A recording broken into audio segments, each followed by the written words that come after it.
Oh, bless you. If we could get people to carpool, like 8 people in a car or something. Oh, well.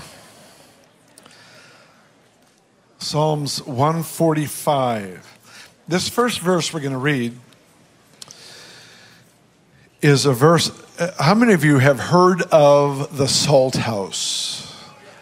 You know of that part of the history here. The Salt House was a street ministry way back. Goodness, when did it start? Way back in the 70s, sometime, 72 or 1, somewhere in there.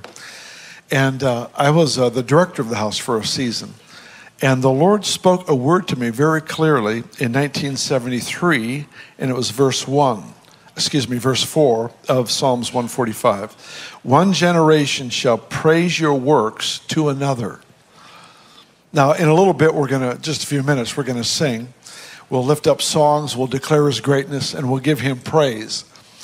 But I know one of the things that I've enjoyed doing through the years is I like to praise my kids and my wife in front of other people. I like to tell other people what they've accomplished. I love to brag, and I was just in Argentina this last week, and I bragged on all my kids down there and just boasted in what they've done. And my wife, I was bragging on her and the book that she's written, Joyful Intercessor and Happy Intercessor, and other things that are going on. In fact, I shared this morning, first service, Eric, when he was just a little guy, got a hold of some crayons and went into the spare bedroom and drew all over the walls in the spare bedroom. And did he do it in yours too? Oh, Brian did it in yours. Signed his name too. Well, that's good, because you want to know who did the masterpiece. That's good. And he drew these like big skyscraper type buildings with windows and everything. He's just a little guy. And we'd have guests over for dinner, and I'd bring him into the spare bedroom. I said, look at what my son did. This is amazing.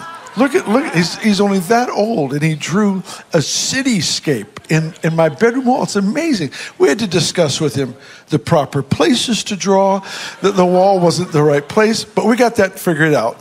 And we just, I love to brag on what my kids have done. Look at this verse. One generation shall praise your works to another.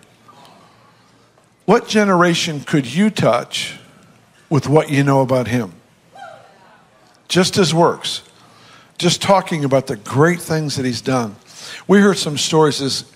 Is Chris still here this morning? Shared some stories.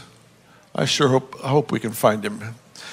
He shared some amazing miracles this morning he just saw in Vancouver Island. Extraordinary. 14 people with metal in their bodies dissolved, disappear. Couldn't find the screws, the metal plates. Amazing stuff. Look at this. One generation shall praise your works to another and shall declare your mighty acts.